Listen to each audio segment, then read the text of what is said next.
नमस्कार दोस्तों, स्वागत है आपका मेरे चैनल कॉमिक्स लाइफ में।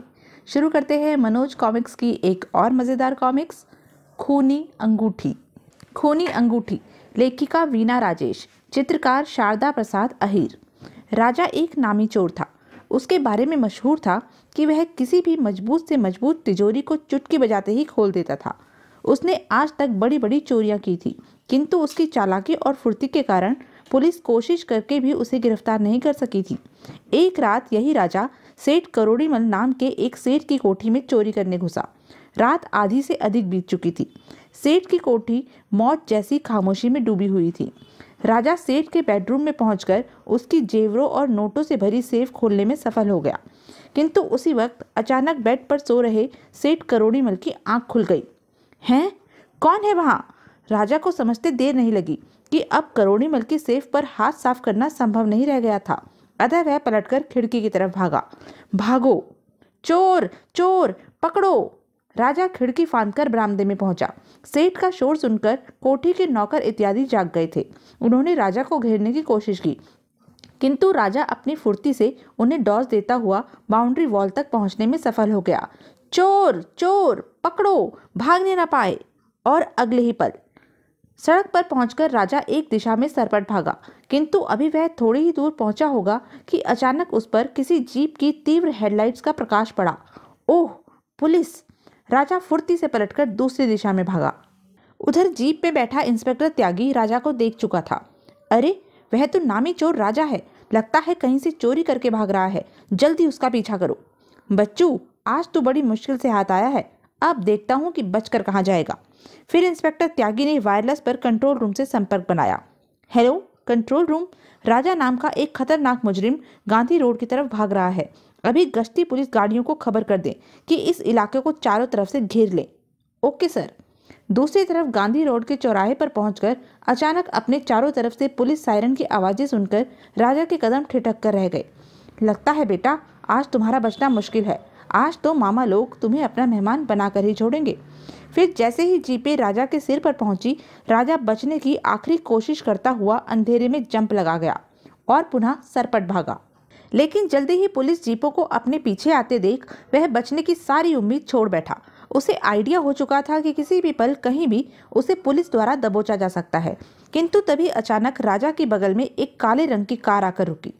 पुलिस से बचना चाहते हो तो जल्दी से कार में बैठ जाओ। स्थिति की गंभीरता को देखते हुए राजा बगैर कुछ सोचे समझे उस कार में दाखिल हो गया। मैं कहता हूँ रुक जाओ, वरना मैं गोली चलाने पर मजबूर हो जाऊंगा। किंतु राजा ने इंस्पेक्टर त्यागी की चेतावनी पर कोई ध्यान नहीं दिया और कार में समा गया। राजा की कार में बैठते ही कार फुल स्पीड से वहां से रवाना हो गई। धाएं! राजा को हाथ से निकलता देख त्यागी पलटकर जीप की तरफ झपटा। उस कार का पीछा करो। Yes sir. जीप तीर की गति से उस कार के पीछे लपकी। उधर उस कार में बैठते ही राजा ने देखा कि कार में ड्राइवर के अतिरिक्त पिछली सीट पर एक भयानक शक्ल वाला व्यक्ति भी उपस्थित था। उस व्यक्ति के होठों पर अजीब सी मुस्कान फैली हुई थी। तुम कौन हो और मुझे क्यों बचाया है? फिलहाल पहले तुम पुलिस से तो बचो, फिर हम तुम्हें बचाने का कारण भी बता देंगे। फिर इससे पहले कि राजा उस भयानक शक्ल वाले से कोई और सवाल कर पाता, बॉस, पुलिस की एक जीप हमारा पीछा कर रही है। मुझे मालूम है, तुम कार की रफ्तार बढ़ा दो, उन्हें मैं संभाल लूंगा। दूसरी तरफ जीप का ड्राइवर कार को ओवरटेक करने की कोशिश कर रहा था, किंतु इससे पूर्व कि वह अपने इस इरादे में सफल हो पाता, भयानक शक्ल वाले ने जेब से रिवॉल्वर निकाला और खिड़की से जीप पर फायर कर दिया। धाएं! किंतु उसका निशाना चूक गया। उत्तर में जीप में सवार त्यागी ने भी कार पर गोली चला दी। धाएं! भयानक शक्ल वाले ने इस बार पुलिस जीप पर लगातार कई फायर किए। धाएं धाएं धाएं! भयानक शक्ल वाले व्यक्ति के रिवॉल्वर से निकली एक गोली जीप के अगले टायर में जा धंसी और टायर धमाके से बर्स्ट हो गया। जीप अनियंत्रित होकर सड़क के किनारे लगे एक पेड़ से टकराते टकराते बची। उफ, आज भी वो कमीना हमारे हाथों से बचकर निकल गया। मगर वह कार किसकी थी सर, और अचानक राजा की सहायता के लिए कैसे पहुंच गई? मालूम नहीं। अब मैं सबसे पहले हेडक्वार्टर को मैसेज भेजता हूँ कि उस कार को घेरने की कोशिश की जाए। लेकिन सर, उस कार पर कोई नंबर तो था नहीं। ठीक उसी वक्त वह काली कार एक आलीशान इमारत के पोर्टिको में दाखिल हो रही थी। बॉस, हमारी मंजिल आ गई। कार के पोर्टिको में रुकते ही उसमें से भयानक शक्ल वाला राजा सहित नीचे उतरा। यहाँ पुलिस तुम्हारा कुछ नहीं बिगाड़ सकती। यह तुम मुझे कहाँ ले आए? पहले तुम अंदर तो चलो, फिर सब कुछ बता दिया जाएगा। 5 मिनट बाद वह भयानक शक्ल वाला राजा को एक सजे सजाए ड्राइंग रूम में ले आया। महल जैसी इस इमारत की सजावट देखकर राजा बहुत अधिक चकित हो गया था। बैठो राजा। नो थैंक्स, मैं कभी किसी अनजान जगह पर नहीं बैठा करता। मैं जानता हूँ कि तुम एक बेहद सतर्क रहने वाले इंसान हो और तुम्हारी यह सतर्कता ही तुम्हें आज तक जिंदा बचाए हुए है। लेकिन चिंता मत करो, मैं तुम्हारा दुश्मन नहीं बल्कि दोस्त हूँ, वरना मैं तुम्हें पुलिस से क्यों बचाता। जो दोस्त होते हैं उनका कोई नाम होता है, परिचय होता है, लेकिन तुमने तो अभी तक अपने बारे में मुझे कुछ भी नहीं बताया है। ओह, अगर यही बात है तो सुनो, मेरा नाम डेविड ब्रिगेंजा है और मैं ब्रिटेन का रहने वाला हूँ। मगर शक्ल सूरत से तो तुम विदेशी नहीं लगते। यह भी एक राज की बात है जो मैं तुम्हें बाद में बताऊंगा। फिलहाल तो इतना सुन लो कि बेशकीमती चीज़ों को हासिल करके दौलत कमाना मेरा पेशा है। इसका मतलब यह हुआ कि तुम भी मेरी तरह मुजरिम हो। मैं मुजरिम तो जरूर हूँ, किंतु तुम्हारी और मेरी स्थिति में फ़र्क यह है कि मेरा किसी पुलिस स्टेशन में कोई रिकॉर्ड नहीं है। पुलिस मेरे बारे में कुछ नहीं जानती और मैं तुम्हारी तरह छोटी छोटी चोरियां नहीं करता, बल्कि हमेशा लंबे गेम खेलता हूँ। तुम मुझे कोई राज की बात बता रहे थे। हाँ, यह देखो। इतना कहते ही ब्रिगेंजा ने अपने चेहरे से फेस मास्क नोच लिया था। मास्क उतरते ही ब्रिगेंजा का चेहरा बिल्कुल बदल गया था। अब वह राजा को विदेशी नजर आने लगा था। यह है वो राज जिसके कारण मैं विदेशी होते हुए भी विदेशी नहीं लगता। इस फेस मास्क के कारण ही भारत की पुलिस मुझे सेठ राम जीवन के नाम से जानती है और मुझे एक शरीफ और इज्जतदार इंसान समझती है। ओह, यह तो मुझसे भी ऊंचा खिलाड़ी लगता है। क्या सोच रहे हो राजा? नहीं, ऐसी कोई खास बात नहीं है। दरअसल मैं यह सोच रहा था कि हमारे बीच परिचय तो हो गया, अब जरा यह भी बता दो कि तुमने इतना रिस्क उठाकर मुझे पुलिस से क्यों बचाया। मैंने सुना है कि तुम एक दक्ष चोर हो। मजबूत से भी चुटकी बजाते ही खोल देना तुम्हारे बाएं हाथ का खेल है। तुमने मेरे बारे में ठीक ही सुना है, लेकिन मेरी इतनी तारीफ करने के पीछे तुम्हारा उद्देश्य क्या है? मैं तुम्हें एक ऐसा ही काम करवाना चाहता हूँ और उसके बदले मैं तुम्हें 50 लाख रुपए दूंगा। पर 50 लाख? ऐसा मुझे क्या काम करना होगा? काम भी बता दूंगा। लो, पहले एक जाम पी लिया जाए। मैं शराब नहीं पीता। कमाल है, एक मुजरिम होकर भी तुम शराब नहीं पीते। मैं जुर्म अपने लिए नहीं करता मिस्टर ब्रिगेंजा, बल्कि गरीब, मजलूम और बेसहारा लोगों के लिए करता हूँ। उन बच्चों के लिए करता हूँ जो अनाथ हैं। ओह, खैर, इन बातों से मुझे क्या लेना। हाँ, तो तुम्हें मेरे लिए एक अंगूठी चुरानी होगी। सिर्फ एक अंगूठी? हाँ, लेकिन जिस अंगूठी के बदले मैं तुम्हें 50 लाख ऑफर कर रहा हूँ वह कोई मामूली अंगूठी नहीं है। ठहरो, मैं तुम्हें पूरी बात बताता हूँ।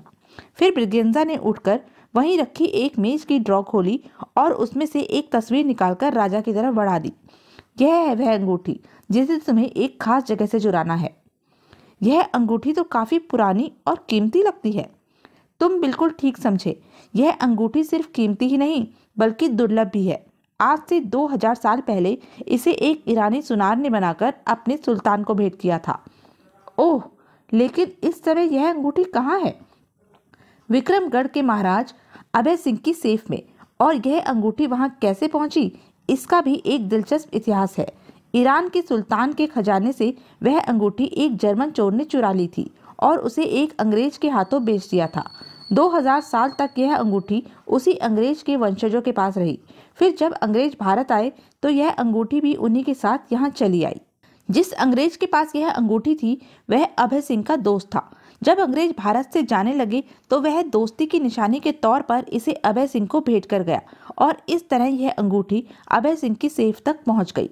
ओह, इस अंगूठी का इतिहास वाकई काफी दिलचस्प है। जब यह अंगूठी इतनी महत्वपूर्ण है तो जाहिर है कि अभय सिंह ने इसकी सुरक्षा की भी कड़ी व्यवस्था कर रखी होगी। अभय सिंह ने इस अंगूठी की तुम्हारी उम्मीद से कहीं ज्यादा कड़ी सुरक्षा व्यवस्था कर रखी है। फिर ब्रिगेंजा राजा को उस अंगूठी की सुरक्षा व्यवस्था के बारे में बताने लगा।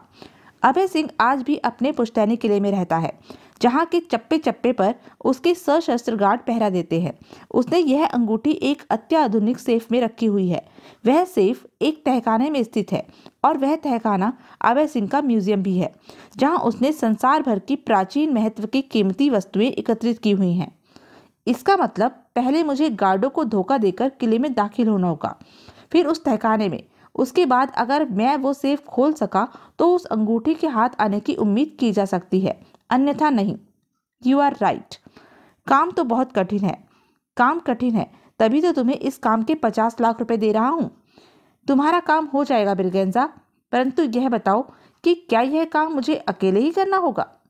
नहीं राजा, वहाँ तुम अकेले नहीं जाओगे, बल्कि तुम्हारे साथ हमारा एक आदमी भी जाएगा जो तुम्हारी ही तरह बहुत चालाक और खतरनाक है।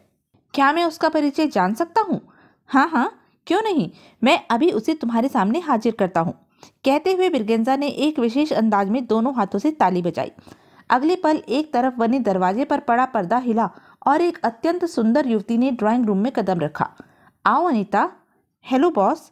इनसे मिलो अनीता, ये है राजा, वही राजा जिसका कि मैं तुमसे जिक्र कर रहा था। ओह नमस्ते। अनीता को देखकर राजा के होठों पर व्यंग भरी मुस्कान नाच उठी। मिस्टर ब्रिगेंजा, शायद अभी आप मिस अनीता की ही तारीफ कर रहे थे। हाँ, इस मिशन पर अनीता तुम्हारी मदद के लिए तुम्हारे साथ रहेगी। मिस्टर ब्रिगेंजा, क्या अनीता में इतना साहस है कि वो मुसीबतों का सामना कर सके? एक लड़की होने के नाते कहीं ऐसा ना हो कि मुझे ही इसकी हिफाजत करनी पड़े?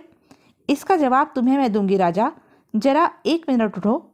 राजा यह तो नहीं समझ पाया कि अनीता चाहती क्या है, किंतु वह सोफे से जरूर उठकर खड़ा हो गया। तभी अनीता के हाथ बिजली की तरह हरकत में आए और कराटे का एक बार राजा के सीने पर पड़ा। आह! तो यह थी अब तक की कहानी। आगे की कहानी जानने के लिए बने रहें मेरे साथ। और हाँ, मेरे चैनल को लाइक, शेयर और सब्सक्राइब करना ना भूलें। धन्यवाद।